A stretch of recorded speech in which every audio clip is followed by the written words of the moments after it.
Una mujer de 38 años cuelga un teléfono en Madrid a principios de septiembre de 1986. Es la última vez que alguien de su familia en Italia escucha su voz. Después de esa llamada, Marcela Basteri desaparece del mundo. No hay funeral, no hay cuerpo, no hay una sola fotografía que la sitúe después de ese día. Lo único que queda es un hijo de 16 años que en ese momento ya es la voz más escuchada de México y que durante los siguientes 40 años jamás, ni una sola vez frente a un micrófono, ha explicado en público qué le pasó a su madre. Esa mujer se llamaba Marcela Basteri. Ese hijo es Luis Miguel. Lo que estás a punto de escuchar no es una teoría más de las que circulan en redes sociales. Es la reconstrucción, con fechas, testigos y contradicciones reales, de los últimos meses de vida documentados de una mujer que se desvaneció en el momento exacto en que su expareja tenía más motivos que nunca para que ella dejara de hablar. Es también la historia de un padre que falsificaba documentos con la misma facilidad con la que firmaba contratos, de un niño obligado a crecer antes de tiempo, de un hijo que contrató a agentes de inteligencia de medio mundo para buscar a su madre sin encontrarla jamás, y de cómo ese vacío sin explicación terminó moldeando al artista más hermético de la música en español. Hoy vas a descubrir 4 cosas que muy pocas veces se cuentan juntas y en orden. Primero, ¿quién era realmente el hombre que decidía cada movimiento de esta familia? ¿Y por qué mentir era para él una herramienta de trabajo? Segundo, ¿qué era exactamente el as bajo la manga que Marcela decía tener contra su expareja? ¿Y por qué esa sola frase pudo convertirla en un peligro? Tercero, la versión, dada en cámara y con nombre y apellido, de un actor cercano a la familia que aseguró conocer el lugar exacto donde todo habría terminado. Y cuarto, lo que decenas de personas, en distintos países y durante casi 4 décadas, han creído ver, escuchar o recibir de parte de una mujer que se parecía, hablaba o llamaba como ella. No te preocupes, te avisaré cuando lleguemos a cada una.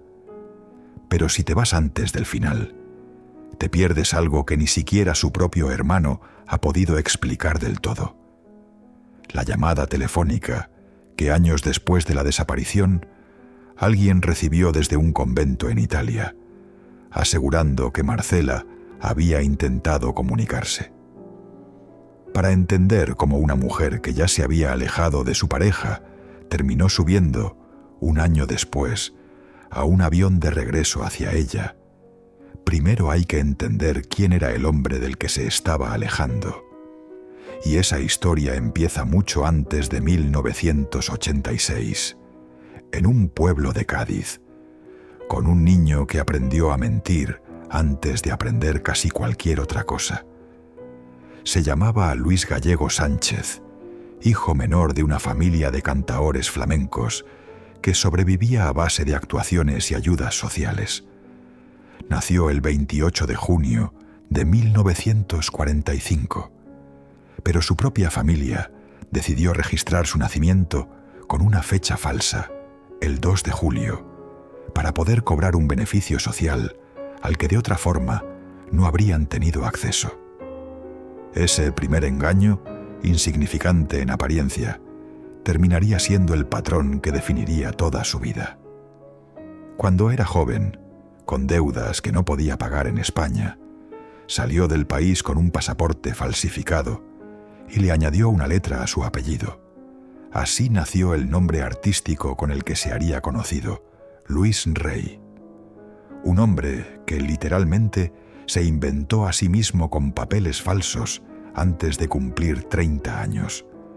Fue en Latinoamérica, en Mar del Plata, Argentina, donde conoció a una joven italiana criada en ese país, Marcela Basteri. Ella tenía apenas 16 años cuando comenzó esa relación con un hombre bastante mayor, ya curtido en el mundo del espectáculo, del alcohol y de las noches interminables. Se casaron, tuvieron a su primer hijo en Puerto Rico en 1970, y Luis Rey volvió a hacer lo que mejor sabía hacer. Falsificó la partida de nacimiento de su propio hijo para que constara que había nacido en Veracruz, México, y no en Puerto Rico. ¿Por qué mentir sobre algo tan simple como el lugar de nacimiento de un bebé? Porque ese bebé, años después, sería presentado al público como el Sol de México, y esa etiqueta necesitaba una partida de nacimiento que respaldara la historia. Ese niño era Luis Miguel, y antes de cumplir un año de vida, su identidad ya había sido alterada por su propio padre para servir a una estrategia de mercado. Aquí aparece el primer patrón que va a repetirse durante toda esta historia. Para Luis Rey, la verdad nunca fue un valor. Era un obstáculo que se rodeaba cuando convenía.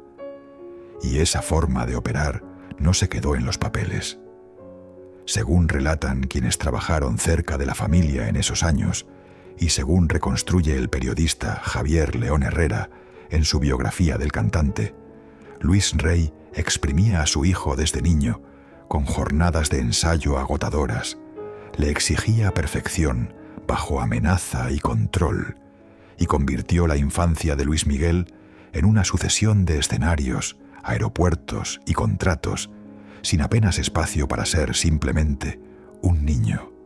El propio exdirector del Festival de Viña del Mar llegó a declarar públicamente que fue el propio Luis Rey quien le mostró la cocaína a su hijo cuando el cantante tenía apenas 14 años, y quienes conocieron a la pareja coinciden en algo más. Luis Rey no solo controlaba el dinero y la carrera, también controlaba con violencia a Marcela. Marcela Basteri no era una espectadora pasiva de la vida de su hijo. Lo acompañó durante buena parte de su infancia, viajó con él, estuvo presente en sus primeros años de éxito. Pero también fue, durante más de una década, la que absorbía las infidelidades de su marido, sus excesos con el alcohol, su temperamento volátil. Y mientras Luis Miguel se convertía en un fenómeno de masas, había cautivado al exigente público del Festival de Viña del Mar en 1985, protagonizaba películas, llenaba escenarios en toda América Latina. Su madre se iba quedando cada vez más sola dentro de su propio matrimonio, hundida, según relatan sus biógrafos, en una depresión cada vez más profunda.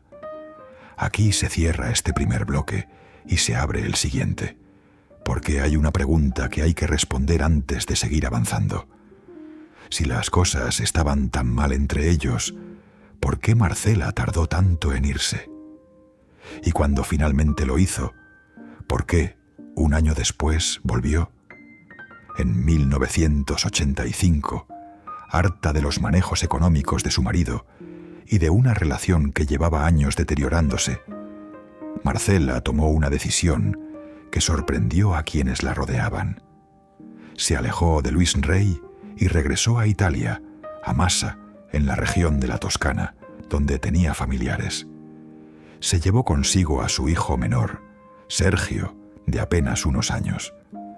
Por primera vez en mucho tiempo, según quienes la vieron en esos meses, parecía en paz.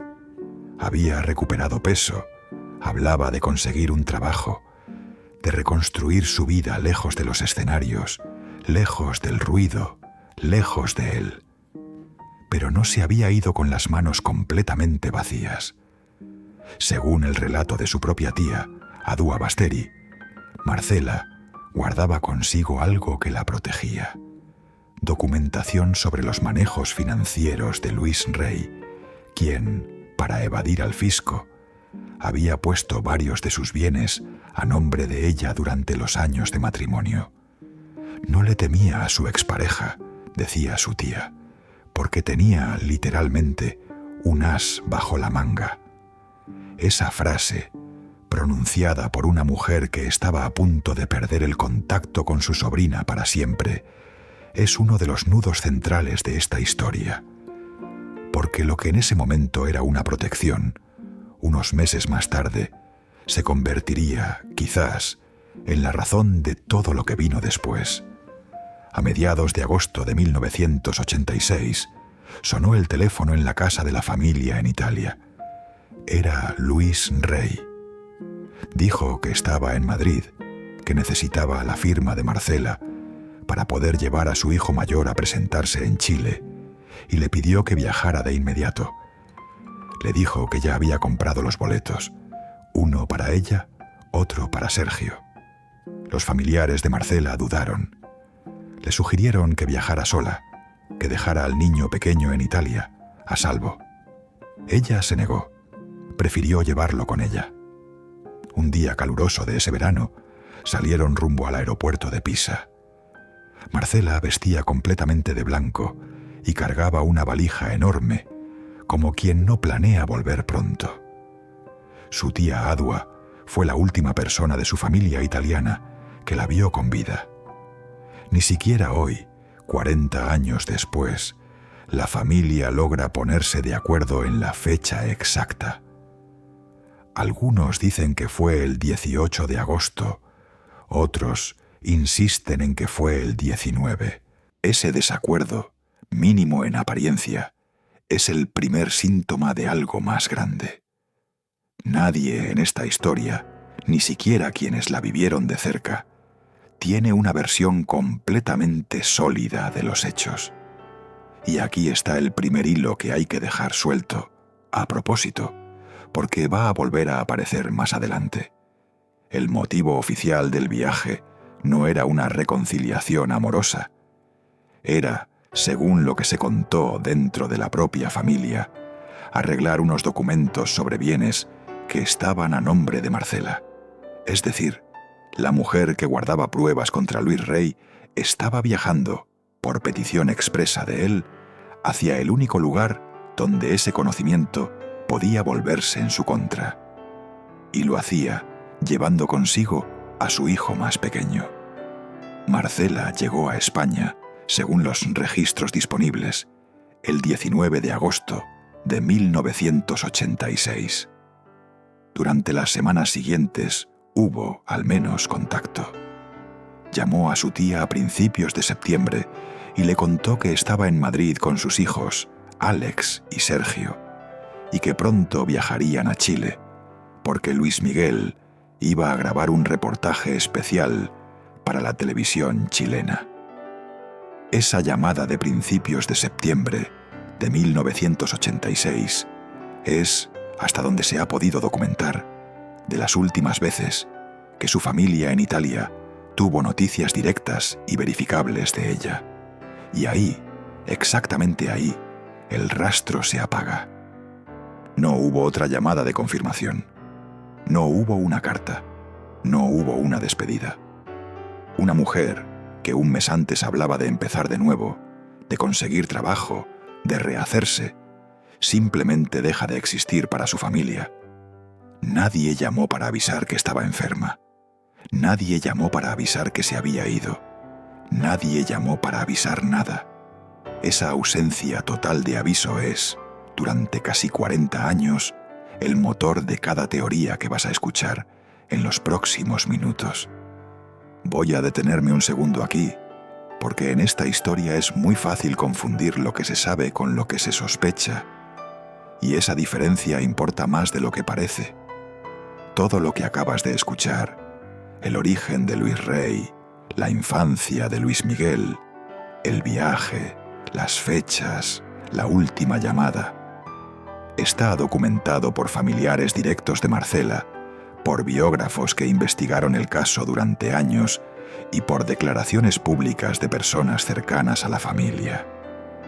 Lo que viene ahora ya no son hechos comprobados con un documento oficial. Son las versiones, las teorías y los testimonios que han circulado desde entonces, algunos con más peso que otros, ninguno confirmado por una autoridad judicial hasta el día de hoy. Te los voy a presentar exactamente como lo que son, porque la historia real de Marcela Basteri no necesita que le inventen pruebas para resultar inquietante. Ya lo es de por sí. Lo primero que ocurrió, apenas la ausencia se volvió innegable, fue algo que por sí solo merece atención. Luis Rey no dijo la verdad a sus propios hijos. Les ofreció una versión, y después otra, y después una tercera. Primero sostuvo que Marcela se había marchado con un amante. Llegó a usar a su propia madre, Matilde, como parte de esa historia. Ambos aseguraban que Marcela convivía con un hombre italiano en un piso de Cádiz, la misma ciudad donde la abuela de Luis Miguel vivía encerrada bajo el cuidado de la familia. Cuando Luis Miguel y su hermano Alejandro, siendo apenas adolescentes, viajaron hasta esa ciudad para buscarla en la dirección que su padre les había dado, no encontraron a nadie que pudiera explicarles por qué su madre no estaba ahí. Cuando esa versión dejó de sostenerse, Luis Rey ofreció otra todavía más inverosímil, que Marcela se había fugado con un capo de la mafia, un hijo de 16 años y otro más joven, buscando a su madre por instrucciones de su propio padre, siguiendo pistas que ese mismo padre inventaba sobre la marcha. Ese es el ambiente en el que Luis Miguel tuvo que procesar la desaparición, no con el apoyo de un padre que buscaba respuestas junto a él, sino rodeado de un hombre que fabricaba coartadas con la misma facilidad con la que años atrás había fabricado actas de nacimiento. Con el paso de los años, y ya convertido en el artista más poderoso de su género, Luis Miguel dejó de confiar en las versiones de su padre y decidió investigar por su cuenta. Según reconstruye Javier León Herrera en su trilogía biográfica sobre el cantante, la búsqueda no se quedó en un par de llamadas o en preguntas incómodas durante las cenas familiares. Luis Miguel contrató a investigadores privados de distintas nacionalidades y entre ellos, según el propio biógrafo, llegaron a intervenir agentes vinculados al Mossad, el servicio de inteligencia de Israel, además de otros con experiencia en el FBI estadounidense. Un cantante de 20 y tantos años, movilizando estructuras de inteligencia internacionales para encontrar a su propia madre. Ese solo hecho dice más sobre la magnitud de esta historia que cualquier rumor de pasillo. ¿Y qué encontraron? Según la misma fuente, la investigación llegó a una conclusión que nunca se hizo pública de forma oficial en ese momento, pero que el propio biógrafo terminó por afirmar años después, con la mayor rotundidad que había usado hasta entonces, que Marcela Basteri había muerto en España, en agosto de 1986, por causas no naturales. León Herrera aseguró que las fuentes de esa conclusión eran, en sus propias palabras, sólidas e irrefutables.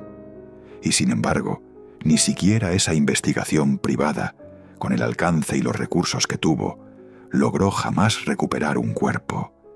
Es decir, la persona con más dinero, más contactos y más motivos del planeta para encontrar una respuesta definitiva, la tuvo cerca, pero nunca pudo cerrarla del todo.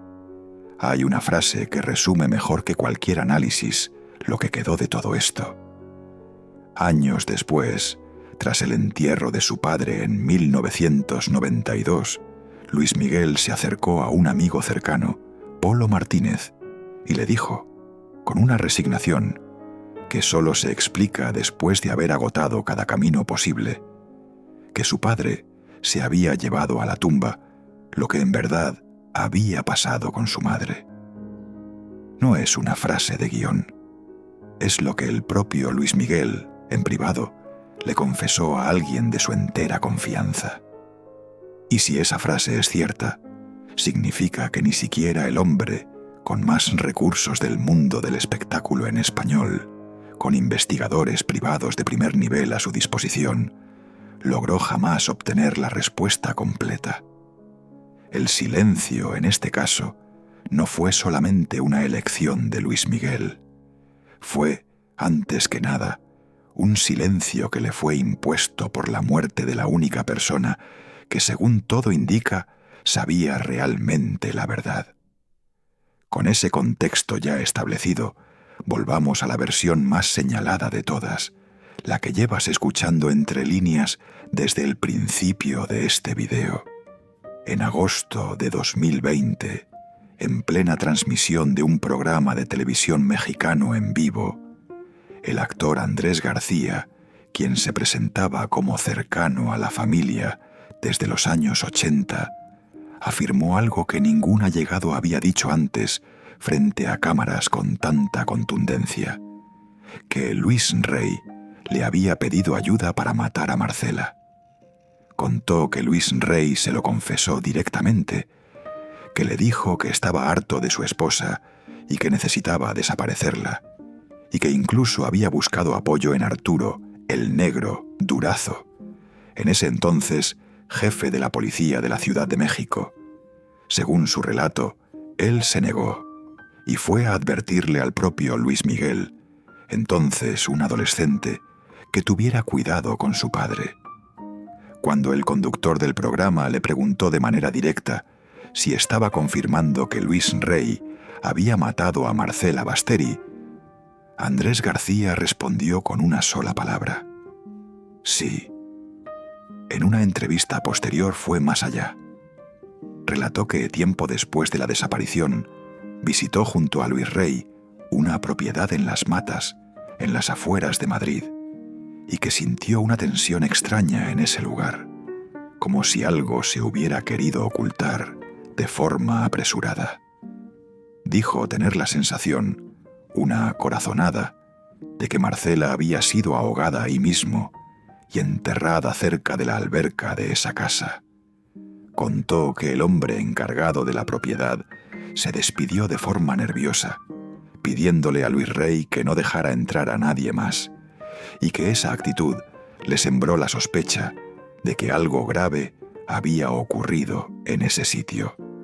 Quiero ser preciso contigo en este punto, porque es el corazón del misterio. Esto que acabas de escuchar es el testimonio de una sola persona, dado más de 3 décadas después de los hechos, sin pruebas físicas que lo respalden, y sin que ninguna investigación oficial lo haya confirmado hasta ahora. Andrés García lo sostuvo con firmeza, en cámara, con nombre y apellido, en más de una ocasión. Pero sigue siendo eso, un testimonio, no una sentencia.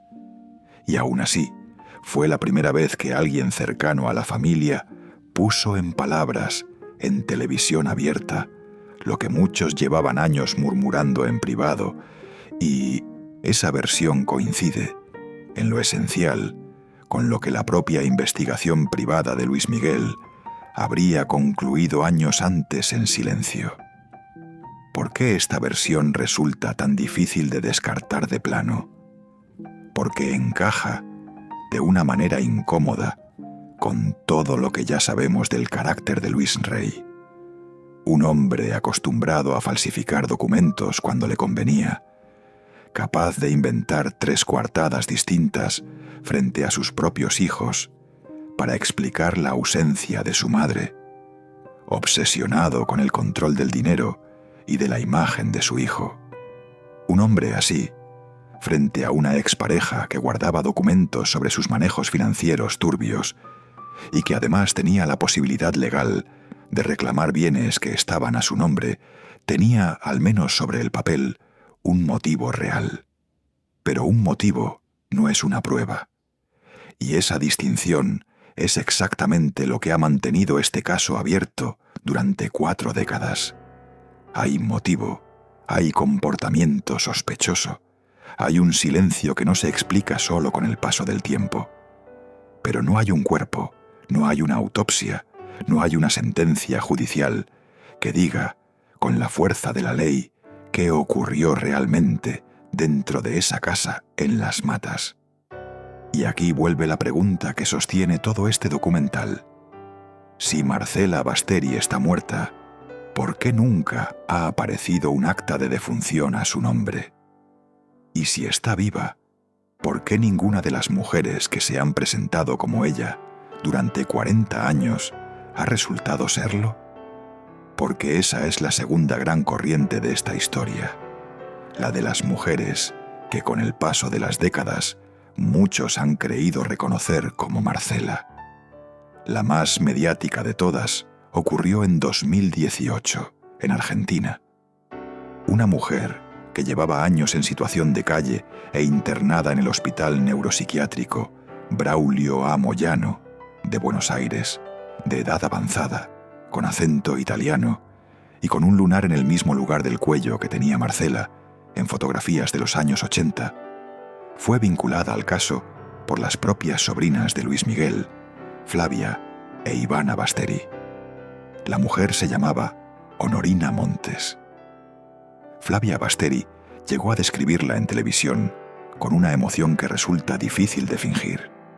Dijo que era una mujer hermosa, dulce, que la miraba con unos ojos que parecían decirle: «Soy yo, pero no lo puedo decir». Aseguró que esa mujer le había contado detalles de cómo habría viajado de España a Argentina, cosas de la familia que solo ellos podían saber. El parecido físico, sumado al acento y a esos detalles, fue suficiente para que las primas del cantante iniciaran una búsqueda que terminó llegando a los tribunales. La justicia argentina autorizó una prueba de ADN. Fue un proceso judicial real, con expedientes reales, que llegó hasta la Corte Suprema de ese país. Durante meses, mientras se procesaban los resultados, la posibilidad se instaló en la conversación pública de medio continente. ¿Y si la mujer que todos daban por muerta llevaba años pidiendo limosna en las calles de Buenos Aires? El resultado, confirmado por análisis de laboratorio realizados en Miami, fue contundente. Honorina Montes no era la madre de Luis Miguel. Es más, se determinó que se trataba de una mujer de origen español que había sido dada por muerta en su propio país 24 años atrás. Es decir, una historia trágica en sí misma, pero completamente ajena a la de Marcela Basteri. Y sin embargo, ni siquiera ese resultado cerró la historia del todo. Las propias primas de Luis Miguel declararon después que seguirían buscando. Porque en un caso donde nunca hubo un cuerpo, cada pista que se cierra abre casi de inmediato la pregunta de hacia dónde mirar después. Pero la teoría de Honorina Montes no fue la única que involucró un encierro. Hay otra versión, mucho más íntima, que no vino de la prensa ni de investigadores externos, sino de dentro de la propia familia, la del convento. Durante años, según contó en 2024 la cantante Mariana Ochoa, integrante del grupo OV7 y expareja de Alejandro Basteri, el hermano menor de Luis Miguel vivió convencido de que su madre estaba viva, escondida en algún convento de Italia. Ochoa relató que mientras salía con Alejandro, él recibió una llamada de un amigo que le avisó que alguien se había comunicado desde un convento italiano diciendo ser Marcela. Nadie pudo confirmar nunca si esa llamada era real o si se trataba de un periodista haciéndose pasar por ella para conseguir información. Pero según el testimonio de Ochoa, Alejandro creyó en esa posibilidad durante años, quizás porque era la única versión de todas las que circulaban que no terminaba con su madre muerta. Cuando esa historia salió a la luz pública casi 40 años después de la desaparición, generó tanto revuelo que el propio Alejandro Basteri decidió romper un silencio que había mantenido durante décadas. Y lo que dijo fue, quizás, lo más parecido a un cierre que esta historia ha tenido jamás desde dentro de la familia. A través de sus redes sociales fue tajante. Pidió que se dejara de vincular a su madre con la mujer en situación de calle en Argentina. Aclaró que Marcela nunca llegó a hablar bien español, porque su primera lengua, incluso la de él mismo, había sido el italiano, y afirmó sin ambigüedad que su madre había fallecido. Pidió, con las palabras que usa alguien que está agotado de repetir lo mismo durante 40 años, que se dejara descansar en paz la memoria de una persona tan importante para su familia.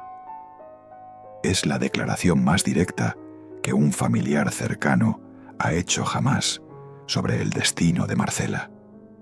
No una confesión judicial, no una prueba forense, sino la palabra de un hijo que decidió, en algún punto de su vida adulta, aceptar una versión y pedirle al mundo que dejara de removerla. Alejandro Basteri, hoy empresario, ha ido más allá incluso.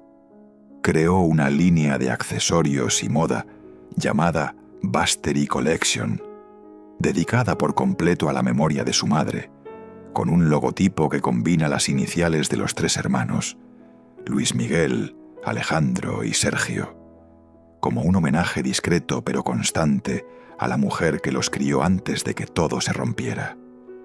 Y aquí aparece el tercer hermano, el más silencioso de todos, el que casi nunca es mencionado en esta historia, Sergio Basteri, el más pequeño, el que viajó junto a su madre en ese último avión rumbo a Madrid en agosto de 1986.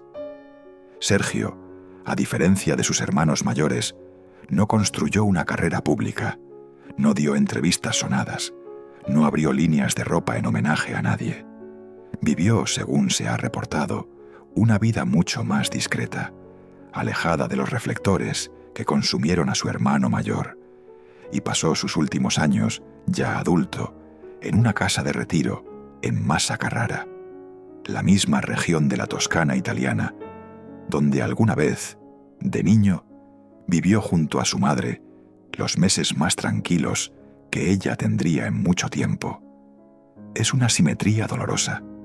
El hijo que estuvo más cerca de Marcela en sus últimos días de libertad terminó, décadas después, cerrando su propio círculo en el mismo rincón del mundo donde todo, para ella, había parecido por un momento posible empezar de nuevo. Lo que sí es un hecho, verificable en 4 décadas de apariciones públicas, es el silencio de Luis Miguel. En más de 35 años de carrera, jamás ha dado una entrevista donde hable abiertamente de qué le sucedió a su madre.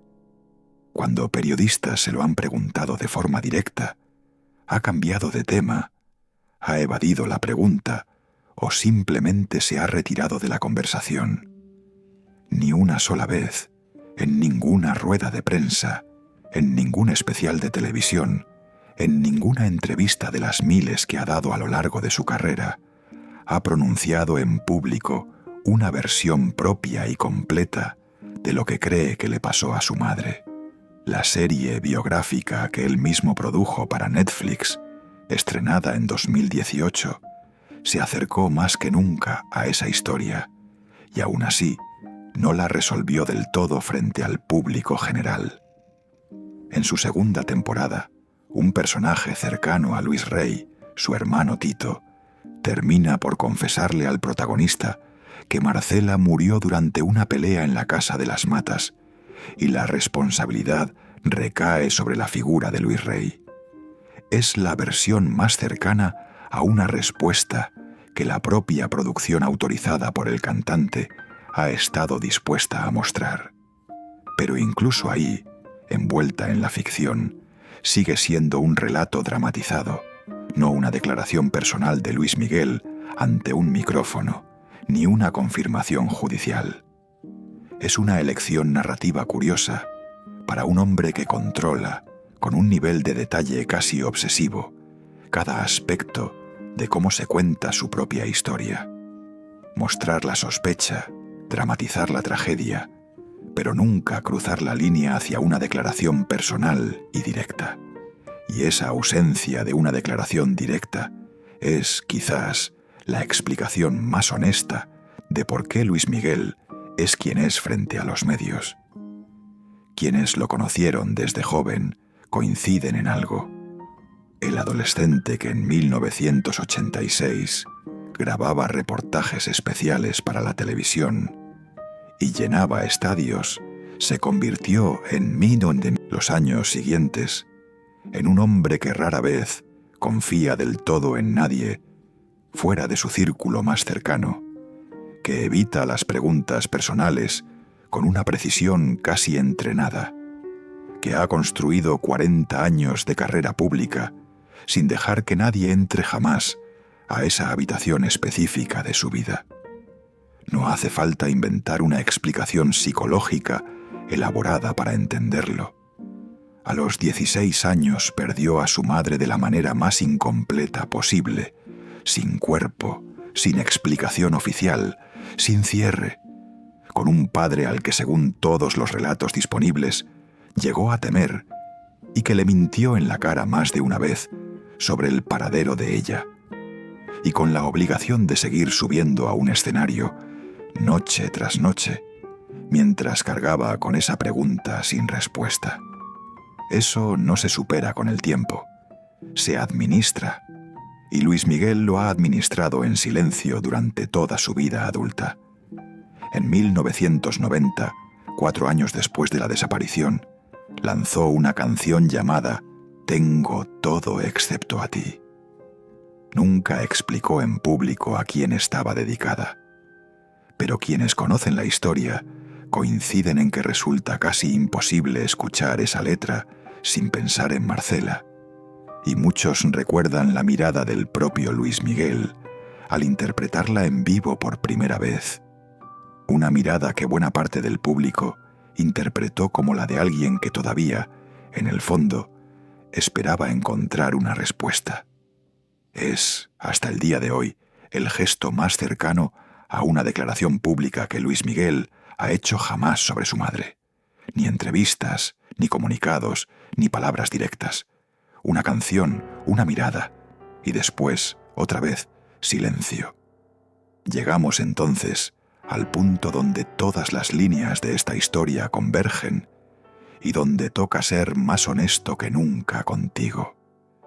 Después de 40 años, de una investigación privada con recursos de inteligencia internacional que concluyó, sin poder probarlo del todo, que Marcela había muerto por causas no naturales, de un testimonio televisado que apunta directamente a un asesinato, de al menos 2 versiones distintas de encierro, un psiquiátrico en Argentina y un convento en Italia, de pruebas de ADN que cierran puertas sin abrir ninguna nueva con certeza, de un hermano que ya aceptó públicamente su muerte y de un artista que jamás ha roto su silencio frente a un micrófono. La verdad es la más incómoda de todas. Nadie sabe, con certeza judicial, qué le pasó a Marcela Basteri. No existe una sentencia, no existe una confesión validada por un tribunal, no existe un cuerpo identificado. Lo único innegable es la fecha en que alguien la vio por última vez, la fecha de esa última llamada a principios de septiembre de 1986 y los casi 40 años de silencio que le siguieron. Eso es exactamente lo que mantiene este caso con vida. No es que falten teorías, es que sobran y ninguna ha logrado imponerse sobre las demás con pruebas suficientes como para cerrar la discusión de una vez por todas. Y mientras eso siga así, cada nueva mujer con un acento parecido, cada nuevo testimonio de alguien que dice haber estado cerca de la familia en 1986, cada llamada anónima desde algún convento en algún rincón de Italia, va a reabrir la misma pregunta que la tía de Marcela. Debió hacerse la última vez que la vio subir a ese avión rumbo a Madrid. ¿Por qué se fue tan tranquila, sabiendo lo que sabía, hacia el único lugar donde ese conocimiento podía costarle todo. Esa pregunta, 40 años después, sigue sin una respuesta oficial. Y probablemente sea esa, más que cualquier documento, cualquier prueba de ADN, cualquier informe de investigadores privados o cualquier declaración de un actor en un programa matutino, la razón por la que la historia de Marcela Basteri no termina de cerrarse, porque la única persona que podría cerrarla del todo, la que tiene el poder, los recursos y el derecho de hacerlo, lleva 4 décadas eligiendo, cada día que pasa, no hacerlo. Y quizás, después de todo lo que ese hombre ha buscado, ha pagado y ha callado durante 40 años, esa elección diga más sobre el amor que le tuvo a su madre que cualquier palabra que pudiera pronunciar frente a una cámara.